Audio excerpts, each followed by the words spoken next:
Kia ora, talofa lava, and a warm welcome to a special episode of the Counter Ruck this week. So many of our regular listeners will know that we've followed the Kanaloa and Moana Pasifika rugby teams quite closely.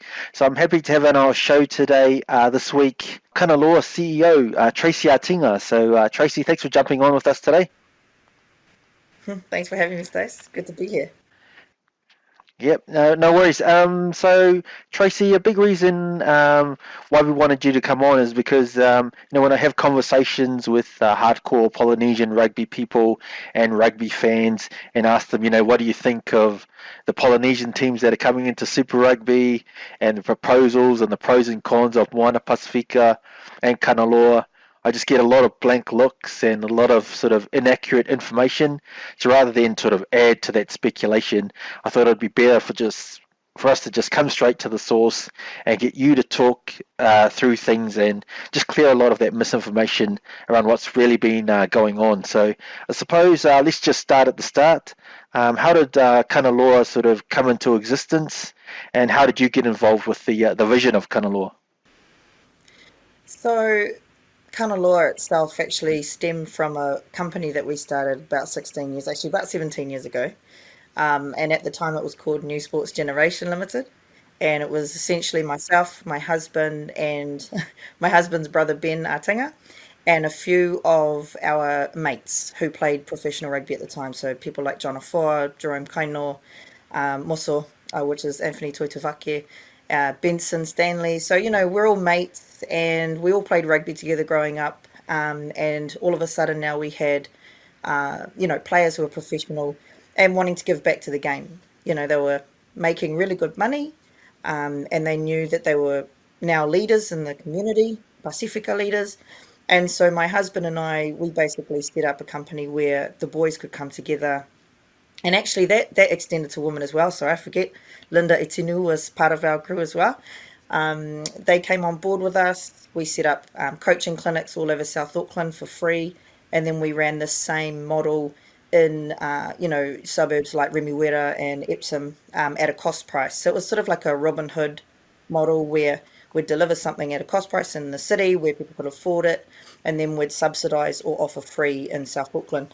And then that picked up really quickly to the point where we were being asked to do clinics overseas. And then eventually we did a massive program in the Cook Islands, and then we travelled a bit and we did Hawaii, we did a bit in Samoa. And, we just sort of made our way around the islands. And I'm very lucky, I'm part of another group, Arongotahi Women's, and we get to do sevens and do the same type of coaching and teaching in Tahiti, etc. So from there, NSG or New Sports Generation evolved into a company that offered facility management. So we looked after facilities on behalf of Auckland Council, similar to like the YMCA or CLM. And then we started building frameworks and selling concepts to organisations like rugby academies and holiday programs, etc. So we became quite a bit of a financial beast, really, and a real thriving company. And we protected a lot of our assets and our IP, and we just kept churning through that. And then once the boys, got to a point in their lives where they started to think about coming home, it was time to sort of activate the next phase. And that next phase was really to start looking into a professional rugby franchise. So the combination of coming together with Kanaloa Hawaii was really based on the MLR having an opening. And as everybody kind of knows from the media, depending on what versions you read, we pulled away at the last minute. So we were actually offered a license and we were the 14th team for the MLR. But then there were some indiscrepancies in some of the finances that they put in front of us. And we realised that there were actually about $20 million in the hole. And without our membership fee coming in, which is $10 million for starters, they were actually not going to be able to survive another season. So they've gone ahead and started their season this year in a hole without us. I know that they also try to get Chicago to join, and Chicago pulled away as well. So from there, we sort of focused our energies on reinvesting and looking into the Super Rugby.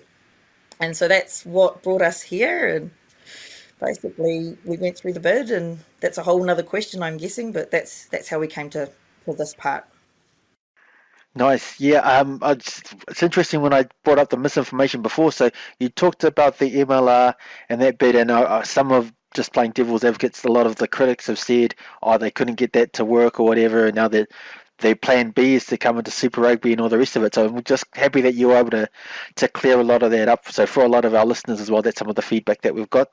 But I know for myself, that's when my ears sort of pricked up with Kanaloa and what you were about was when the names that you mentioned, like Joe Rokotoko and Jerome Kaino, real household names in New Zealand, how they were involved with it and they were promoting it. And just the idea of having our own Polynesian professional team, which we haven't had since the game's been professional, was something that I was initially, and a lot of people in Pacific were really excited about that prospect. So we'll move on to the Super Rugby aspect of it. So the idea of being a Super Rugby franchise comes about, and you guys put forward your bid alongside another group, Moana Pasifika, or maybe they didn't put in a bid, maybe. So I just want you to explain in your own words how that sort of came about and your take on it, because it seems a bit dodgy how there wasn't even a second bid. Yeah, yeah. So that's probably where it hurts us a lot, and we're happy to talk about it out in the open. We actually put a full bid in to the bidding contest. Actually, was back in 3rd of August, and that's when it started. And to be fair, the only reason why other groups came to the party was because we'd announced on Tangata Pasifika that we were a standalone Pasifika Māori Pasifika led or organisation, and so we said, look, we're going to New Zealand Rugby for a super license. And so what was really interesting was we were told all the way through from New Zealand Rugby that Moana Pacifica was an entity and that they had put a bid in and that they were gunning very strong. And then we were actually told halfway through the bid that Moana Pacifica actually didn't put a bid in, that they're not bidding on a Super Rugby license. So it was very confusing for us. We had actually reached out to Moana Pacifica earlier on in the piece to see who was involved, who was running it, whether they were going to be doing a Super Rugby bid or not, because we saw that there would be benefit in strength, and if they weren't putting in a bid, then how can we actually collaborate? Um, Unfortunately, the group, we had Kanaloa, and they basically said to us that they've got their thing, you've got your own. We don't see a point in doing anything together. And actually, their chairman, Bele Nato, actually said to us that we should step away from the Super Rugby bid because it's not good for Pacific Rugby. And he urged us, it was his words actually, I urge you to step away from the Pacifica Super bid. And he announced at that meeting in front of everybody, there was about 16 people there, that Moana Pacifica is just a steering group and they won't be putting in a bid. They are not part of the process and they refuse to be part of it. So to go through the process and be the only group actually that proceeded through the process with all of the conditions met, New Zealand Rugby then took us into phase two, and we started that phase two of working with them around how we were best going to move forward, starting with under 20s this year and potentially moving into 2022 with a full team. All of a sudden, all of a sudden it happened. We got this letter saying, unfortunately, the New Zealand Rugby Players Association have said that Moana Pacifica should be the best party to take this group forward. And we're very sorry, but we are no longer going to continue with Kanaloa. And so that's actually what happened. There was no talk about us not meeting the conditions. There was no talk about us failing aspects because they knew we'd actually come through with everything we were asked to come through with. Like I said, they just said it came down to New Zealand Rugby Players Association making that final decision. There was one other comment that was made in that letter. They said that the Tonga government and Samoa government had endorsed Moana Pacifica very strongly. So even though we had endorsement from Fiji, Tonga, and Samoa during our bidding process. They still said that the Tonga government and the Samoa government have now offered further endorsement for Moana Pacifica. So they were never terms or conditions that had to be met by the official bid. We didn't have to have government sign off. But New Zealand Rugby have done what they needed to do, and the reason why we're obviously sending out some videos and stuff is so that people can see actually the dirtiness that happens in the background. Yep. So we know that rugby is essentially governed by so much self-interest, which is why 25 years of professionalism, we haven't been able to get a Pacific team. I'm just curious, why do you think that your bid was cancelled the way it was? Do you think it was because New Zealand Rugby wanted their own sort of hands in the pie a little bit, if you want to use those types of words? It's really that simple. Absolutely. So um, once they looked at our model and they could see how we were able to sustain our business model moving forward, and they looked at the type of investors that we'd brought to the table, some exciting talent who were going to back us as well. They wanted that. They could see that instead of themselves, being in a $30 million hole, how about we embrace this model? We put our own Pacific leaders in there, people like, who you've got on the top of the Moana Pacifica boards there. We'll use our own people and we'll use New Zealand Rugby Players Association to stronghold this Moana Pacifica beast. And then we can actually capture all of that revenue for ourselves.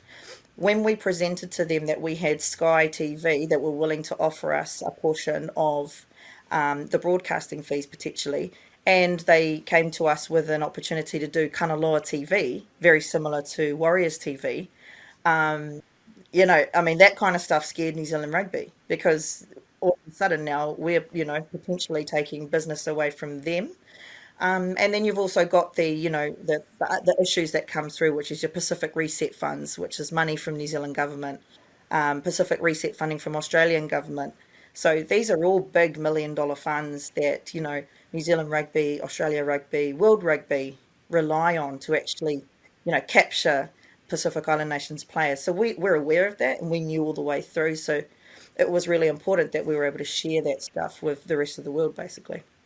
Yeah, I know. I know. Guys like Daniel Leo and some real people high up in the Pacific rugby community have mentioned that this could be a potential sixth New Zealand team in disguise. When you look at some of I suppose the involvement of New Zealand rugby and who's got involved, it does. I wouldn't necessarily say go that far, but I would say that it's a bit on the dodgy side. But yeah, I've just wanted to look at just what you talked about, how you've got some backing from Samoa and Tonga and Fiji. I just saw recently that the Samoan coach, Seilala Mapusua, and also the Tongan rugby coach, Totai Kefu, they've raised very similar concerns around how the eligibility rules are going to be run and all the rest of it. So I just read something out here. So Kevin Senior, he's the general manager on the of Moana Pasifika, he came on the breakdown, and these are some of the things that came out of it. So he said the team will be based out of South Auckland and play primarily out of Mount Smart. The squad will have no more than 20% non-Pacific Island eligible players. The other 80% are Pacific Island declared or neutral, and players will be contracted to Moana Pasifika, not New Zealand Rugby. So I'm just curious, how does that differ to what Kanaloa's vision was for their Super Rugby team? Well, and actually, initially, our vision was 100% Pacific Island Nations players, but we were rejected in the first phase of the tender process by New Zealand Rugby because they believed, in their opinion, a fully Pacific Island Nations player team roster was not going to be able to live up to the likes of the Crusaders or the Blues, etc. For us, it was really important that we had a standalone, completely independent organisation. So, how do you make that happen without having New Zealand Rugby being able to dip in and take some players? The thing that I'm really concerned about is yes, there's a 20% that's already sort of that flex, they call it the flex region. But actually, if you look at the wording of the 80%, and you mentioned it just before, it's actually there's a duality in the 80% as well. They actually are not legally able to tell players that they can't choose to play for New Zealand. They can't tell players that they can't play for Australia either. A player has a right to choose who they play for, unless, of course, they are not New Zealand citizens or they don't have citizenship in those two countries.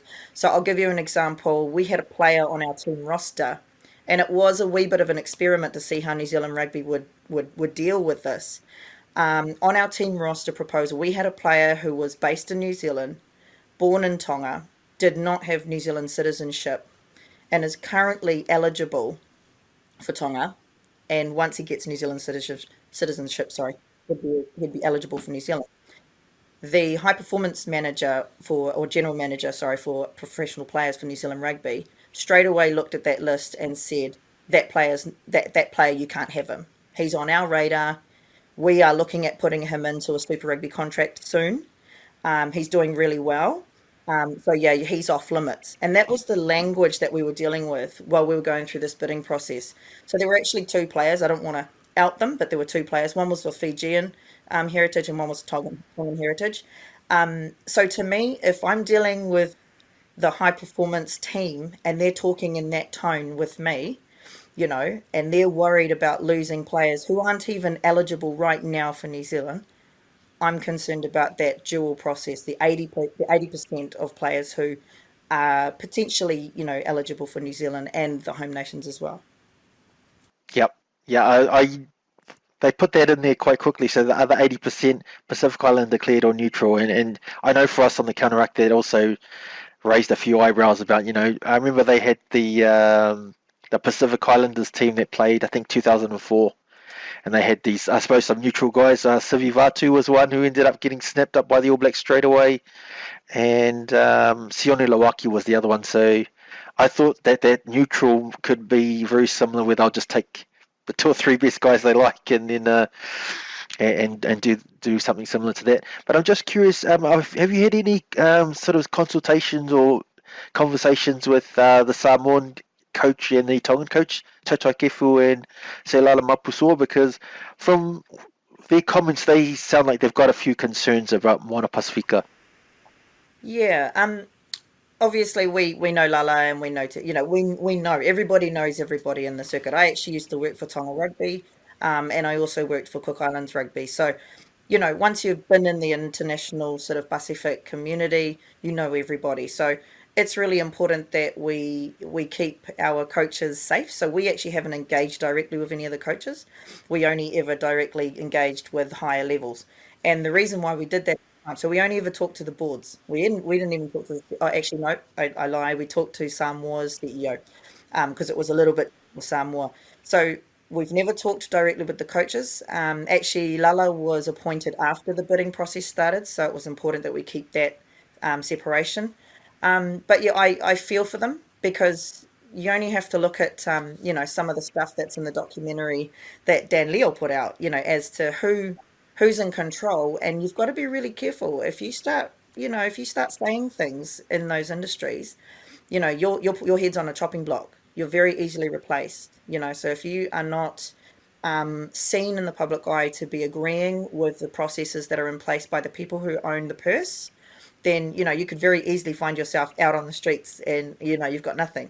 That's why it's really important that people like myself and our families who are supporting me are able to actually communicate these things, because you can take the investment away from us, or you could take the super license away from us, but we'll still stay afloat because we have other business, we have other ways of taking care of ourselves. So yeah, haven't spoken to them directly yet, but the higher levels are very aware of what's going on, and they're not happy.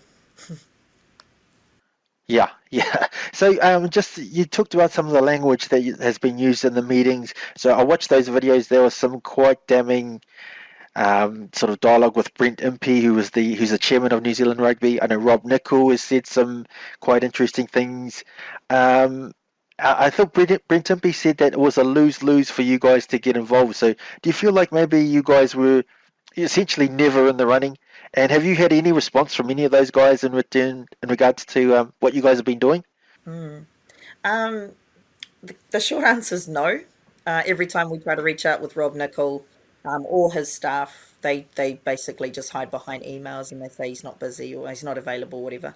Brent Impey's different because he's board level. We only do things through our lawyers now, so that's a bit different. But language wise, yeah, I mean, this was probably compounded with the fact that I'm female. That I mean, I'm used to this sort of aggressive way of males talking to me, and that's in all codes. So I mean, I had the same thing in basketball. So back here in rugby, it's no different. But it's really just, I think for me, it was the racial undertones. It was the concept of New Zealand Rugby feeling, and New Zealand Rugby Players Association feeling like they could tell us how our community should be doing things. And I was sitting there just listening. I mean, the Rob Nickel thing, it was actually, he sat there for an hour talking. And the way he talked about our community, the way he said, you know, I don't think Tonga's going to be anywhere, and Samoa's really going to struggle. Just we asked the Māori boys, but tangata whenua, or tikanga Māori, and I was just sitting there going, wow, I can't believe you're actually talking like this. It's inappropriate, and it's also he was gloating, and the reason why Rob was so comfortable talking like that, the way he did, and I think the reason why Brent feels so comfortable talking like that is because they hold the power. So at that point in time when I spoke with Rob, um, Moana Pasifika had been put through as the preferred partner. And obviously it was Rob Nickel and New Zealand Rugby Players Association who made that call. So they knew that they were in the gate. They knew they had won the bid and they were going through, or whatever you want to call it. So he was very confident meeting with us. It was the only time he'd ever agreed to meet with us. And actually, to be fair, the only reason why that meeting went ahead was because Sir Michael Jones, asked for us to meet with him.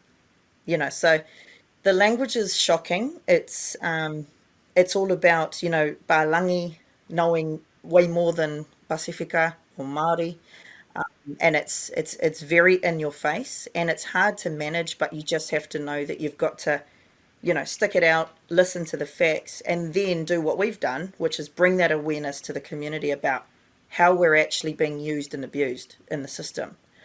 So it's systemic racism, we know that, but it's something that we have to cope with and deal with. And if we're going to do something about it, we actually have to bring it to the surface and show everybody.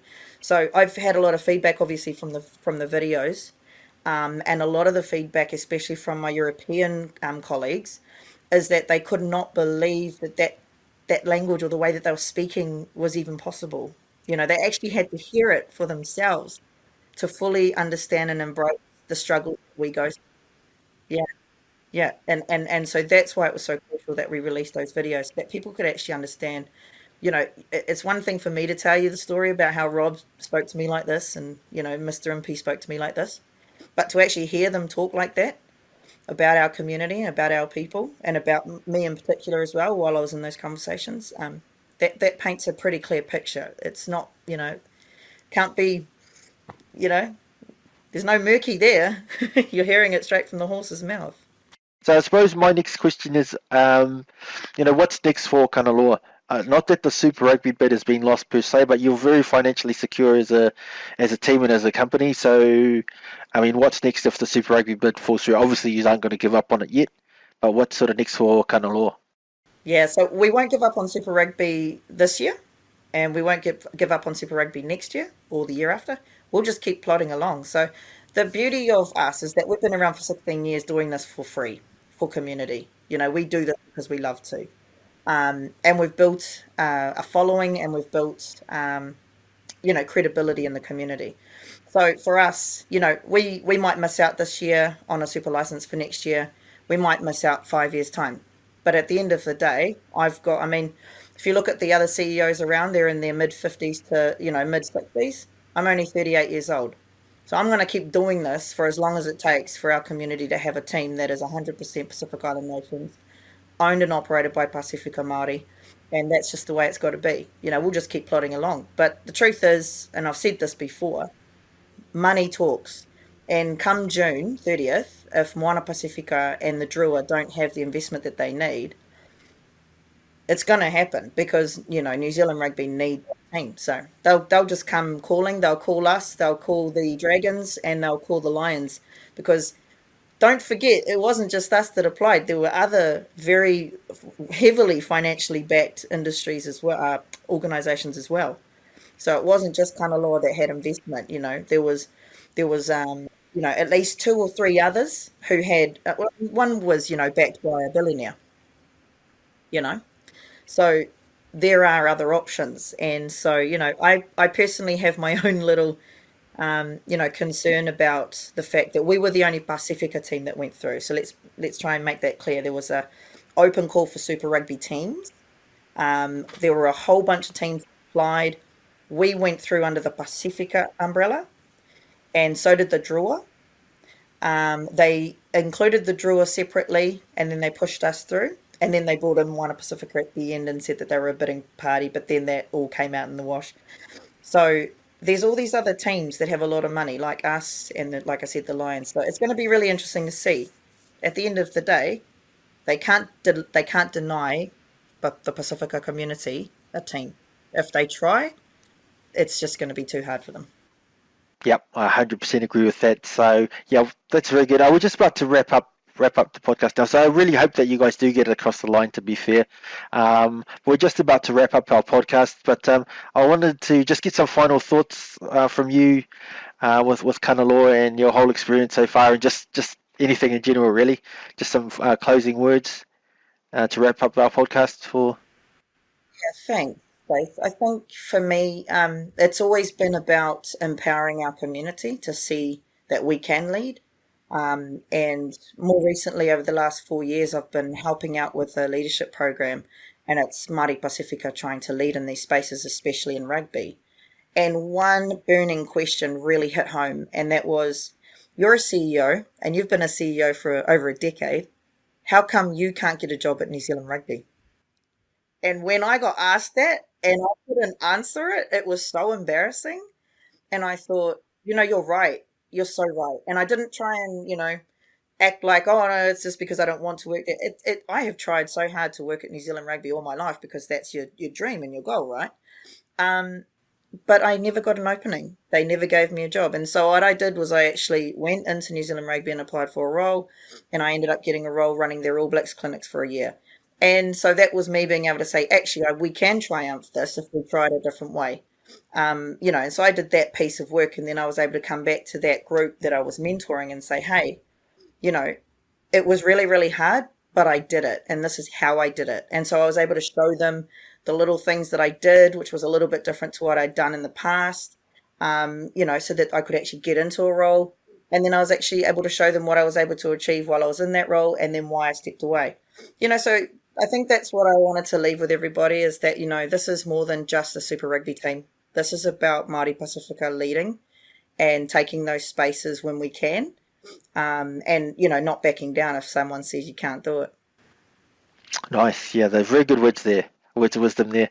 Yeah, just for myself, we're obviously doing the rugby podcast, but those are some good words for life. But yeah, I'm old enough and ugly enough to remember the '91 World Cup when Samoa made the quarterfinals, Manu Samoa, and they were the darlings of the tournament. And then not long after that, the game went professional, and it seemed like the Polynesian teams were left behind, just because they didn't have their own sort of professional franchise teams to filter into their national teams, like the Tier 1 nations did. So when, the talk of the professional Polynesian franchise was bandied about, which you guys were a part of, I was really, really excited, and I thought that would help to raise the standards of Pacific Rugby. So it's still up in the air, like you said, they haven't got the financials sorted, so which two out of Kanaloa or Moana Pasifika or Fiji Dura get selected is still up in the air. But just for the sake of Polynesian rugby and Pacific rugby in general, I do hope that whichever one it is successful.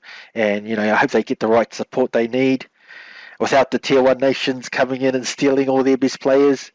So yeah, I'm just thankful for you, Tracy, for being part of the podcast today. But more importantly, for I guess removing the excuses from New Zealand rugby. Now we always hear reasons why a Pacific rugby team wouldn't work in Super Rugby and all the rest of it, and then you guys come on board and say, "Hey, look, we're ready to go," and start those conversations off. And now, look, things have progressed quite quickly after 25 years of essentially nothing happening. So just as a Pacific Rugby fan for myself and all the Counter Ruck boys, we're just really grateful for that part of it, for what you guys have done. So, yep, just keep up the good fight, and yeah, thanks heaps for coming on our podcast for sure. Shout out to the Hokianga team. Yeah. Thanks, Stacey. Thanks, guys. Really appreciate it. No worries, no worries. Thanks for coming on and giving us your time. Appreciate it.